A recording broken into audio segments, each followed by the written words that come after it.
Welcome to the Banker Lamp. Please enjoy the video. We will prepare your Windows machine for Flutter development step by step.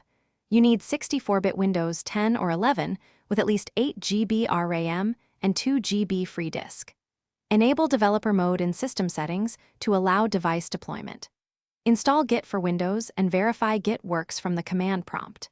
Choose a short SDK path such as C/src/Flutter to avoid long path problems during tool execution. Restart the machine if you change system settings to ensure environment updates apply correctly.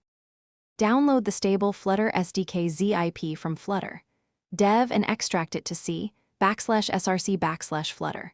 Open System Properties, edit your user path, and add C/src/Flutter/bin exactly as a new entry.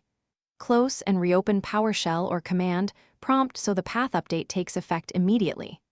Run Flutter Doctor in PowerShell to detect missing dependencies and follow the tool's recommended actions. Each dependency line will tell you what to install or configure, so complete them before moving to IDE setup. Install Android Studio and open the SDK Manager to install Android SDK, Platform Tools, and the Android 30 SDK platform.